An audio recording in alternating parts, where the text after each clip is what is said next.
معزز خواتین و حضرات، پچھلے 47 سال سے کشمیری مسلمان بھارت کے اذیتناک، ہلاکت خیز، انسانیت سوز مظالم کا شکار ہے۔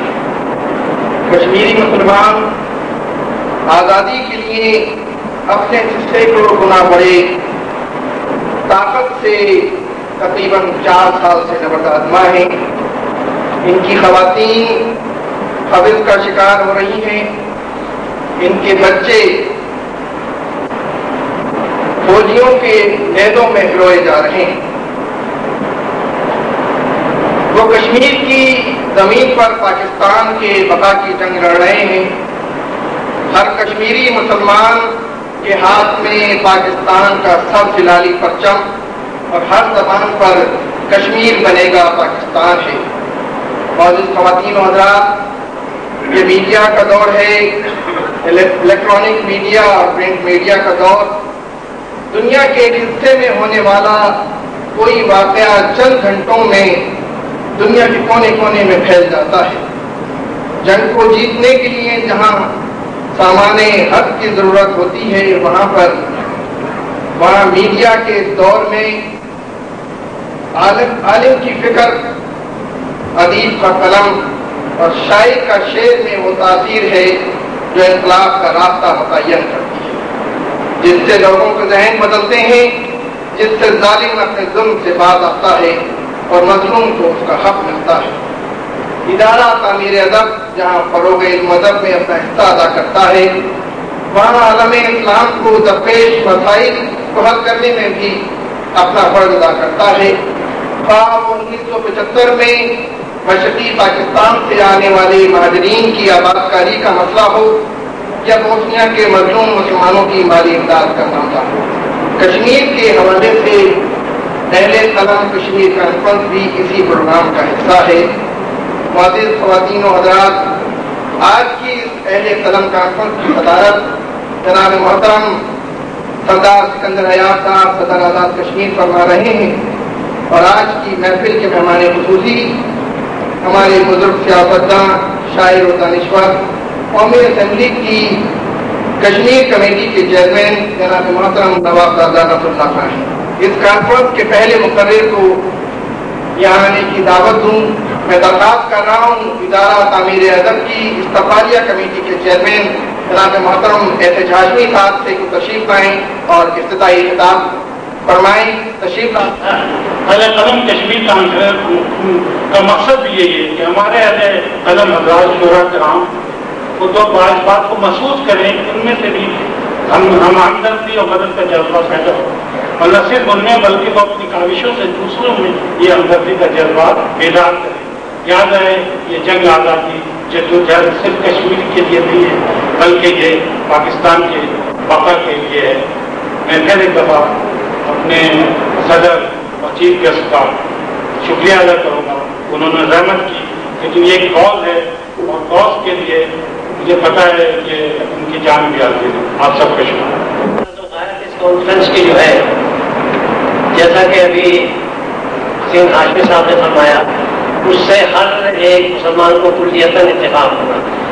سب سے بڑی بات تو یہ ہے کہ عالم اسلام کو اس سلسلے میں کوئی ایسا ٹھوس قدم اٹھانا چاہیے کہ ہندوستان کم از کم ظاہر راستہ کسی حد تک کرے۔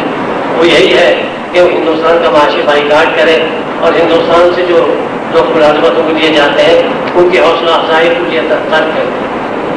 بنیادی مسئلہ یہ ہے کہ مسلمانوں میں اتفاق و اتحاد ہو اور ایک ایسی آواز بلند ہو تاکہ ہندوستان کو اندازہ ہو سکے کہ اس آواز میں پوری قوت ہے۔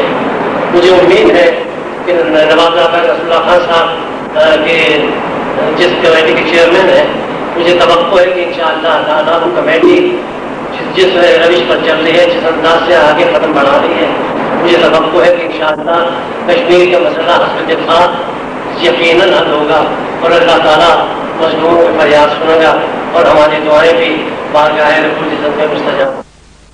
کہ میں ادیبوں اور اہل قلم سے گفتگو کرنے کے لیے ایک الگ زبان اور ڈکشن میں بات کرنا چاہتا ہوں۔ بات تو مختصر کروں گا مغرب کا وقت قریب ہے۔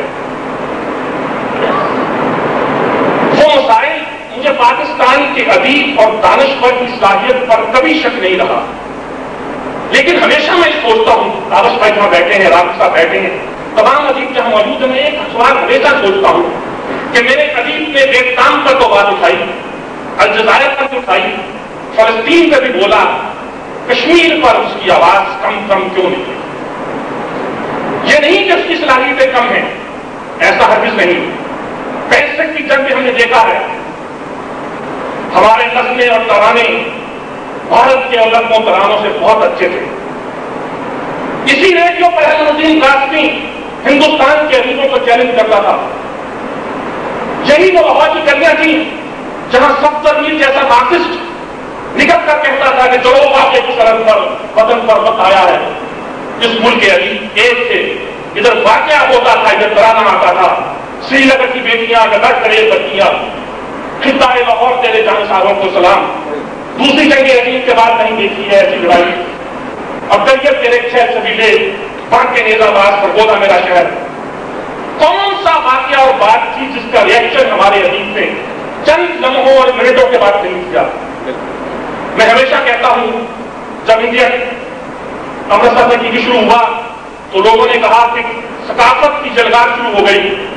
مجھے یاد ہے میں نے عرض کیا آپ سرحدوں کو کھولیں، ہمارا پہلا پڑاؤ دلی کی جامع مسجد پر ہوگا، اہل سیاست اپنے حساب خود دیکھنے کو اور کہاں تک پہنچے گے۔ مجھے پاکستان کے ادیب اور دانشور کی صلاحیت پر پورا اعتماد ہے۔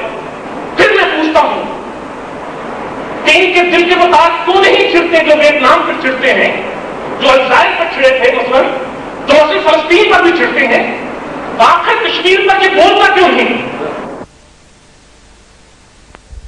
وہ کون سی بات ہے جو اس کو بولنے سے روکتی ہے؟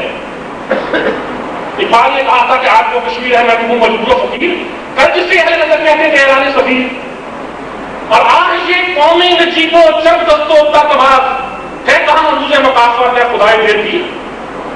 وہ ہوتا تو مجھ سے پوچھتا کہ کیوں آج کی عجیب کی روح نہیں کرتی؟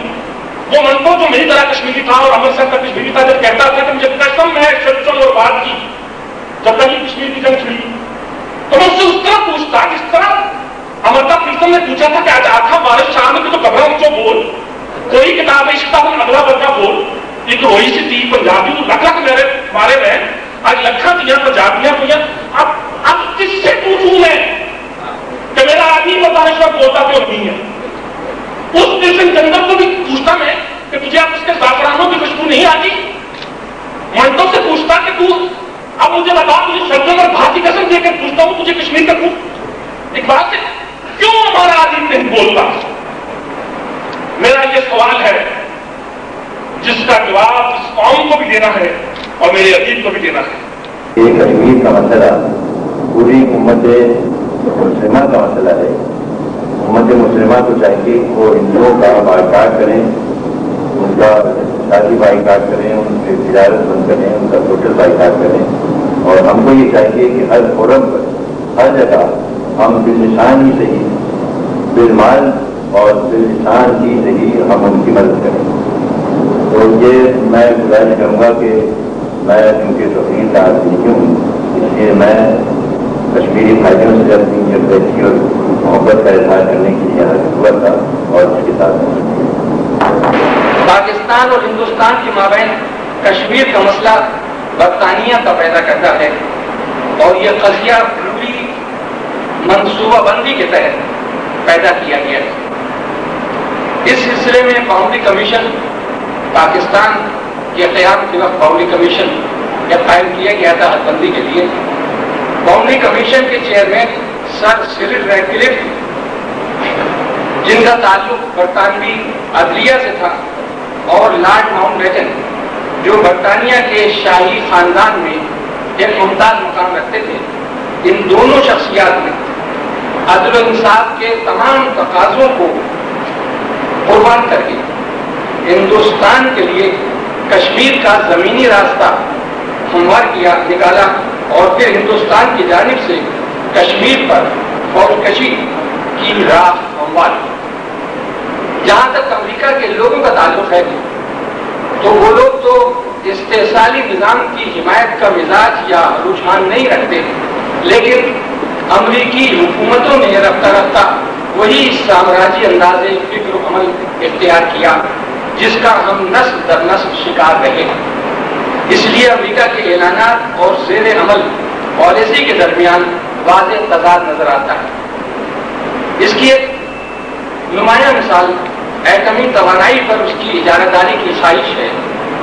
امریکہ نے اگست 1945 میں جاپان کے 2 شہروں پر ایٹم بم کا استعمال کر کے موجودہ صدی کے سب سے انسانیت سوز عمل کا ارتکاب کیا. لیکن اظہار تعصب کے بجائے امریکہ یہ خواہش برقرار رکھے ہوئے ہے کہ وہ ایٹم کی عسکری طاقت کا سب سے بڑا مرکز بنا رہے گا اور کسی بھی دوسرے ملک کے ایٹمی طاقت بننے یا نہ بننے کا انحصار امریکہ کی نظر کرم پر رہے گا. عالمی سیاست کا یہ معاندانہ پس منظر خود ہماری کشمیر پالیسی کی راہ میں دشواریاں پیدا کرنے کے لیے بہت کافی ہے.